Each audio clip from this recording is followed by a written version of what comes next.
మీకు ఎంతవరకు ఆశలు కానీ ఆకాంక్షలు కానీ నెరవేరాయనిపిస్తుంది? మీరు ముఖ్యంగా తెలంగాణ కోసం బలిదానమైన 1200 మంది విద్యార్థుల తల్లిదండ్రులందరూ కూడా వాళ్ళందరూ కూడా స్మరించుకుంటూ తెలంగాణ రాష్ట్ర ప్రజలందరూ కూడా తెలంగాణ ఆవిర్భావ దినోత్సవ శుభాకాంక్షలు తెలియజేస్తున్నాం.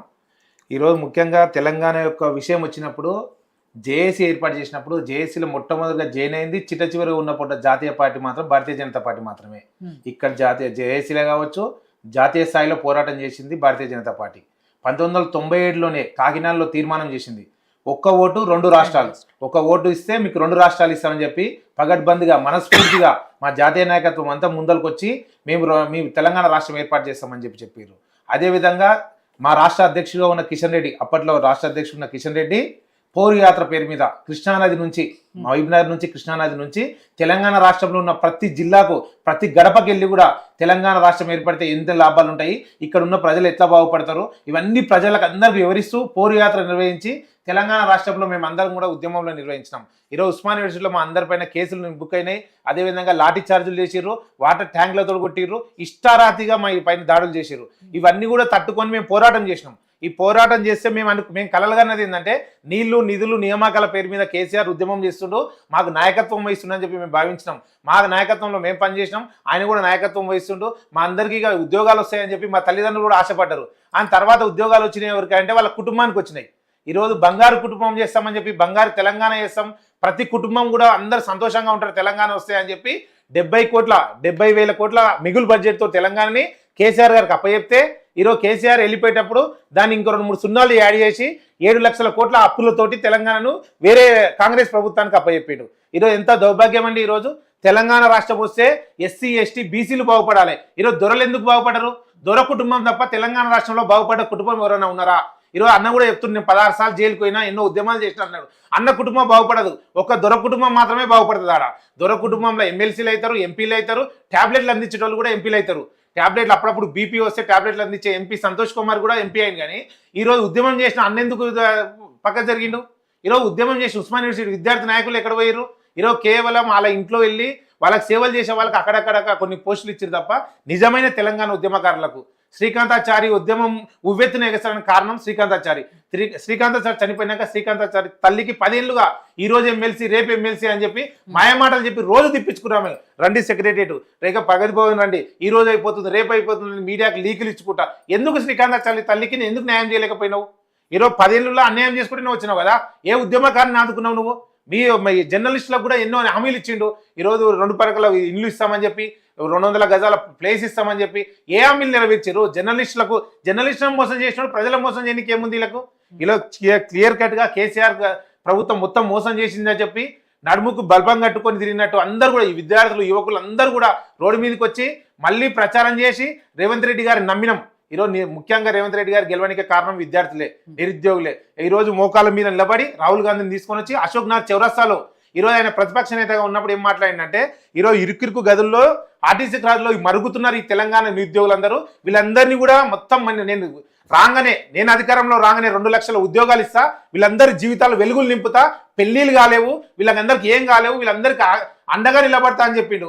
ఈరోజు రేవంత్ రెడ్డి గారు వచ్చి 19 నెలలు 20 నెలలు పూర్తి చేసుకున్నాడు. ఈయన ఇచ్చిన నోటిఫికేషన్ల సంఖ్య ఎంత? గత ప్రభుత్వం ఇచ్చిన నోటిఫికేషన్లనే వాళ్ళకి సర్టిఫికేట్లు ఇచ్చుకుంటా ముందు సాగిస్తున్నారు తప్ప ఈయన సొంతంగా ఇచ్చిన నోటిఫికేషన్ల సంఖ్య ఎంతో అన్న కూడా చెప్పాలి. ఇంతవరకు 10,000 పట్టుమని 10,000 ఉద్యోగాలు కూడా ఇవ్వలేనా? 10,000 ఉద్యోగాలు కూడా సొంతంగా ఈ గవర్నమెంట్ ఇవ్వలే. ఈరోజు గతంలో ఇచ్చిన డిఎస్సికి ఒక 5,000 యాడ్ చేసిర్రు, అదేవిధంగా కానిస్టేబుల్కి ఒక 3-4 యాడ్ చేసిర్రు తప్ప ఎక్కడ కూడా అయినా కాంగ్రెస్ గవర్నమెంట్ సొంతంగా నోటిఫికేషన్ ఇచ్చి సొంతంగా మాత్రం చేయలే. ఈరోజు గతంలో దొరల పాలన ఉండే, ఇప్పుడు రెడ్డిల పాలన అయింది. ఈరోజు రెడ్డిల పాలన ఎట్లుంది? ఈరోజు రేవంత్ రెడ్డి కుటుంబ పాలన అని చెప్పి మనం ప్రశ్నించినాం. అదేవిధంగా కేసీఆర్ని నిలదీసి ఆయన అధికారంలోకి వెళ్ళిపోయిన తర్వాత ఈయన వచ్చినాక ఎస్సీ ఎస్టీ బీసీలకు అధికారం వస్తుంది, ఎస్సీ ఎస్టీ బీసీలో ఉన్న చిట్ట చివరి వ్యక్తికి న్యాయం జరుగుతుందని చెప్పి భావించి రేవంత్ రెడ్డి అధికారం వచ్చినాక అందరూ కూడా తెలంగాణ ప్రజలు ఆశపడ్డారు. ఈరోజు ఆశపడ్డ వాళ్ళకి ఏమైంది? వాళ్ళ అన్న, వాళ్ళ తమ్ముడు, వాళ్ళ బిడ్డే, అల్లుడు, వీళ్ళ కుటుంబ పాలనే తప్ప అక్కడ ఏం ముడన జరగట్లేదు. ఈరోజు తెలంగాణకు చిట్ట చివరి వ్యక్తి న్యాయం చేస్తాం. ఇదే విధంగా గతంలో ఉన్న ప్రభుత్వం తీసుకున్న నిర్ణయాలకు, ప్రభుత్వంలో ఉన్న హామీలకు కూడా ఈరోజు నెరవేరుస్తా అని చెప్పిండు. రైతు బంధు ఇస్తా అని చెప్పిండు, రైతు రుణమాఫీ చేస్తా అన్నాడు. ఒక్క ఆర్టీసీ ఉన్న బస్సు తప్ప ఇంతవరకు ఆయన ఫుల్ఫిల్ చేసింది ఒక్క పథకం కూడా లేదండి. ఈరోజు రైతు రుణమాఫీ చేస్తా అన్నాడు, సగం చేసిండు. రైతు రుణమాఫీ చేస్తున్నాడు, రైతు బంధు ఇస్తాడు. రైతు బంధు 4 ఎకరాల లోపు ఉన్న వారికి ఇంతవరకు అందింది, 4 ఎకరాల పైన ఎవరు కూడా అందలే. ఈరోజు అందరూ కూడా ప్రజలందరూ అయోమయంలో ఉన్నారు. ఈరోజు ప్రజలందరూ కూడా అయోమయంలో ఉన్నారు. కాంగ్రెస్ కావచ్చు, టీఆర్ఎస్ కావచ్చు, దొందే అన్నట్టు ఉన్నది. ఈరోజు గతంలో ఈయన ముఖ్యమంత్రిగా ఉండి కూడా అన్న మాట ఏంటంటే, సంవత్సరం క్రితం లంక బిందెలు ఉన్నాయనుకున్నా ఇక్కడ కాలి బిందెలు ఉన్నాయంటుండు. అంటే ఒక రాష్ట్ర ముఖ్యమంత్రివా నువ్వు, లేకపోతే ఒక చిన్న స్థాయి గల్లీ స్థాయి లీడర్వా నువ్వు? ఒక ఇంటికి పెద్ద దిక్కు, ఈ రాష్ట్రానికి పెద్ద దిక్కు, నన్ను కోసినా కూడా పైసలు రావంటున్నావు. ఈరోజు కోయనికే నువ్వు పొటేల్వా? నేను కోయనికే? ఈరోజు ముఖ్యమంత్రి గారు ఈ స్థాయిలో మాట్లాడితే ఎక్కడ అభివృద్ధి జరుగుతుంది, ఎక్కడ బయటికి వెళ్ళి నిధులు వస్తాయి, ఎక్కడ ఎవరైనా కంపెనీ రావాలంటే అరే ఆన్యం మిగులు, వాళ్ళకు బడ్జెటే లేదు, అడవి మనం ఏం చేస్తామని ఉండదా? ఈరోజు ఏమున్నా 18,500 కోట్లు వస్తున్నాయి, దానికి సరిపడు ఇట్లా విడదీస్తున్నాం, నా దగ్గర అయితే ఏం లేవు, యాడ పోయే ఆఫీస్ ముందు చెప్పులు ఎత్తుకపోతున్నారు అని చెప్తున్నారు. ఈరోజు రాష్ట్ర ముఖ్యమంత్రి మాట్లాడాల్సిన తీరు ఇదేనా? ఈరోజు రాష్ట్ర ముఖ్యమంత్రి గారు ఇంత దిగజారి ఎందుకు మాట్లాడుతున్నాడు? ఈరోజు ముఖ్యంగా జూన్ 2 జీపీఓలు, తెలంగాణ రాష్ట్రంలో ఉన్న లక్షలాది మంది నిరుద్యోగులు అందరూ కూడా ఆశపడ్డారు. జూన్ 2 వేదికగా ఈరోజు మాకు ఉద్యోగ నోటిఫికేషన్లు వస్తాయి, ముఖ్యమంత్రి గారు రేవంత్ రెడ్డి గారు ఉద్యోగ నోటిఫికేషన్లు ఇస్తారని చెప్పి వాళ్ళు ఎంతో ఆశపడ్డారు. ఈరోజు ఇంతకుముందు నేను వస్తుంటే జీపీఓలతోటి చాలా మందితో మాట్లాడుకుంటూ వచ్చిన, వాళ్ళ ఆవేశం కట్టలు దిగుతుంది. రేపొద్దున రాష్ట్ర వ్యాప్తంగా ఉద్యమాన్ని ఉధృతం చేస్తాం. ఇదే ముఖ్యమంత్రి యొక్క నిలయం కావచ్చు, అదేవిధంగా మంత్రుల నిలయం కూడా అన్ని కూడా ముట్టడిస్తామంటే మేము బహుబతంగా మేము మీకు అండగా నిలబడతామని బీజేపీ ఆధ్వర్యంలో మీకు అండగా నిలబడతామని నేను హామీ ఇచ్చిన. ఎందుకంటే ఈరోజు చాలా ఆశపడ్డారు, ఈరోజు ఉద్యోగాలు వస్తాయి. ఇంకో విధంగా రాజీవ్ యువక్రాంతి పేరు మీద ఈరోజు పథకం కూడా అమలు చేస్తా అని చెప్పి, అంటే కేవలం మాటలతోటి టైంను వృధా చేసుకుంటా టైం పాలన సాగిస్తుంది, సమయ పాలన మొత్తం తీసుకుంటూ ముందుకు తీసుకెళ్తుంది తప్ప ఇక్కడ ఎక్కడ కూడా తెలంగాణ రాష్ట్రానికి గతంలో ఉన్న ప్రభుత్వం కావచ్చు, ఈ ప్రభుత్వం కూడా న్యాయం చేయలే. ఎప్పుడైతే తెలంగాణ కళ్ళగన్నమో, ఈ నీళ్లు నిధులు నియామకాల పేరు మీద కళ్ళగన్నమో, అందరికీ ఉద్యోగాలు వచ్చినప్పుడు ఎస్సీ ఎస్టీ బీసీలు అందరూ కూడా సగౌరవంగా గల్లెత్తుకొని తెలంగాణ రాష్ట్రంలో సగౌరవంగా బతికినప్పుడే తెలంగాణ సాధించినట్టయితుంది. ఈరోజు మేము ముఖ్యంగా ముఖ్యమంత్రి గారికి ఒకటే చెప్తున్నాం, ఉద్యోగ నోటిఫికేషన్ విషయంలో మీరు వెనుకబాటు వెంటనే వెనుక తీసుకోవాలి. ఎందుకంటే జీపీఓలు కావచ్చు, కానిస్టేబుల్ కావచ్చు, చాలా మంది వెయిట్ చేస్తున్నారు. వాళ్ళందరూ కూడా వెంటనే ఉద్యోగ నోటిఫికేషన్ వేయాలి. మీరు ఏకకాలంలో 2 లక్షల ఉద్యోగాలు వేస్తా అని చెప్పారు. ఎక్కడ పోయినా నీకు జాబ్ క్యాలెండర్ అన్నావు, అసెంబ్లీలో ఏదో మాట ఒక మంత్రితో చదివించినావు, దానికి దిక్కే లేదు. ఇక ఏదో ఫార్మాలిటీకి టైం వృధా చేసుకుంటూ పోవాలి, సాగ తీసుకుంటూ పోవాలి, ఎలక్షన్లు పెట్టొద్దు. నేను ఎంజాయ్ చేయాలా, నేను నా అల్లుడు, నా కొడుకు, నా కూతురు, నా భార్య, వీళ్ళందరూ ఎంజాయ్ చేయాలనే దృష్టిలో ముఖ్యమంత్రి గారు ఒక పరిపాలన సాగుతుంది తప్ప ఈరోజు ఆయన సొంత అన్నయ్య కలెక్టర్ పక్కన మంత్రుల పక్కన కూర్చున్నాడు. ఏం ఫోటో కాలండి? మొన్ననేమో కుటుంబ పాలన అన్నావు, కేటీఆర్ అన్నావు, హరీష్ రావు అన్నావు, ఇదన్నావు కదా. ఈ రోజు మరి నీ కుటుంబ పాలన కాదా? ఈరోజు తెలంగాణ సమాజం చూస్తలేదు అనుకుంటున్నావా నువ్వు? ఈరోజు నీ కుటుంబ పాలనే కదా. ఈరోజు ఒక్క మంత్రి కూడా మాట్లాడు, ఏదున్నా నీ చెప్పు చేతల్లోనే ఉన్నది. గతంలో మనం కేసీఆర్ని విమర్శించినాం కదా, మొత్తం కేసీఆర్ కుటుంబమే చేస్తాను. ఈ రోజు కూడా తెలంగాణలో రేవంత్ రెడ్డి కుటుంబం, రేవంత్ రెడ్డి కింది స్థాయి పిఏ వరకు కూడా ప్రతి ఒక్కరు రెడ్డిలు ఉన్నారు. ఒక ఎస్సీ ఎస్టీ బీసీలు ఎవరన్నా అధికారులు ఉన్నారా?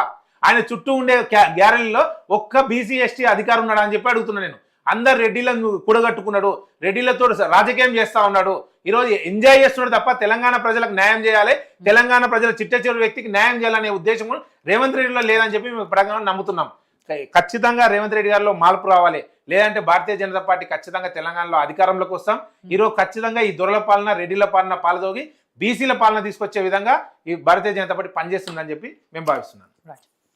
దిలీప్ కుమార్ గారు, ఆనాటి మలిదశ ఉద్యమ కాలం నుంచి తెలంగాణ ఏర్పడిన రోజు నుంచి ఈ రోజు వరకు కూడా జరిగిన పరిణామాలన్నీ మీరు దగ్గరుండి చూసుకుంటూ వస్తున్నారు, అందుకు సాక్ష్యంగా నిలుస్తున్నారు. కాబట్టి మీరు అసలు విషయాలు చెప్పాలి. ఎందుకంటే పార్టీలో ఎవరి అవసరాలకు తగ్గట్టుగా వాళ్ళ పార్టీలకు తగ్గట్టుగానే మాట్లాడుకుంటూ వస్తారు. బట్ ఏ ప్రభుత్వాలు ఏం చేశాయి అనేది మీలాంటి వాళ్ళు ఈరోజు తెలంగాణ ప్రజలకు చెప్పాల్సిన అవసరం ఉంది. కాబట్టి 2 ప్రభుత్వాలు, గతంలో చేసిన బీఆర్ఎస్ పార్టీగా ప్రభుత్వం కానివ్వండి, ఇప్పుడు కాంగ్రెస్ ప్రభుత్వం కానీ, ఎవరికి ఏం చేసింది అనేది ముఖ్యంగా చూసుకుంటే, అంటే మిగులు బడ్జెట్తో ఉన్న రాష్ట్రాన్ని అప్పుల రాష్ట్రంగా చేసిన ప్రభుత్వం ఒకటైతే, ఇచ్చిన 6 గ్యారంటీల్లో ఫెయిల్ అయ్యి నన్ను కోసిన పైసలు లేవు అని చెప్పుకుంటున్న ప్రభుత్వం మరొకటి అనే వాదనలు వినిపిస్తున్న టైంలో ఏం చెప్పదలుచుకున్నారు?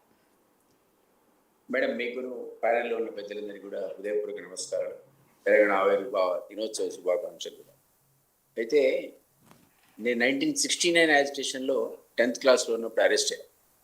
69 స్ఫూర్తి నుంచి ఆ తర్వాత అప్పుడేమో పోలీస్ కాల్పులో 369 మంది బలయ్యారు. పోలీస్ కాల్పు వీరోచితంగా పోరాడి పోలీస్ కాల్పు చనిపోయారు. అక్కడి నుంచి రగులుతూ వస్తున్న ఉద్యమం అన్నది డెఫినెట్లీ కేసీఆర్ అనేవాడు ఒక మంచి అంశాన్ని పట్టుకున్నాడు. నిద్రాణంగా ఉన్నటువంటి